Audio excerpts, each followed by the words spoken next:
Christians keep telling us that Muslims are leaving Islam in the millions, that it's collapsing and the people are supposedly waking up. Here's the problem.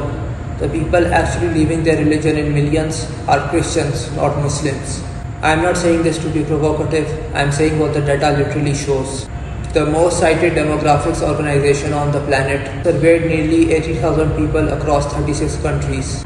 Their conclusion: Christianity has suffered the largest losses from religious switching globally, not Islam but Christianity. So before we get lectured about apostasy, let's see who is actually suffering from it. The narrative goes something like this. Islam is held together by fear, by apostasy laws, by social pressure. The moment Muslims get access to the internet, to free thinking, to the West, they leave. You have probably seen the videos, millions leaving in Iran, mass apostasy in the Arab world, ex-Muslim channels growing, Christianity spreading through Indonesia and Pakistan in secret. But when you actually chase the numbers, the story falls apart completely.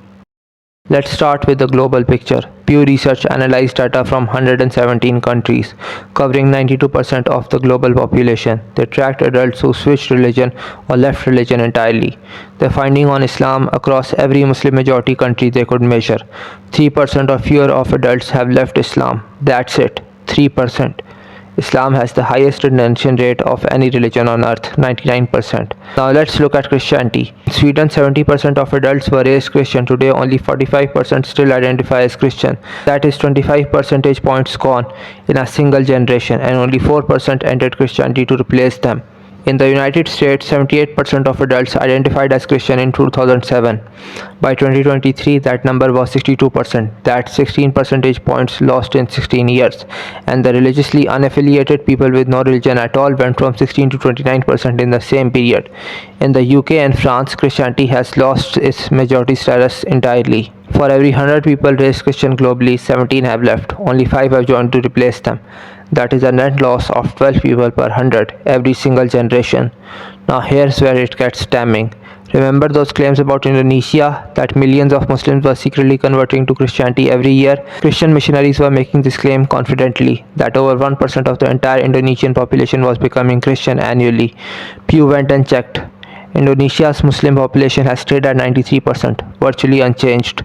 The missionary claims were not exaggerations, they were fabrications, repeated widely and confidently for years because they served a purpose. Because if you're watching your own religion collapse in real time, in the very civilization that was ruled by Christianity for a long time, you need a counter narrative.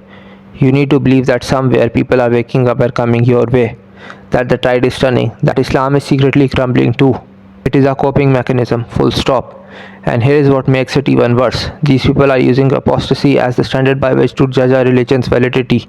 They invented the metric, they promoted the metric, and by their own metric, Christianity loses catastrophically. Now, Muslims leaving Islam is a real phenomenon. They are ex-Muslims. They are people with doubts, that's real.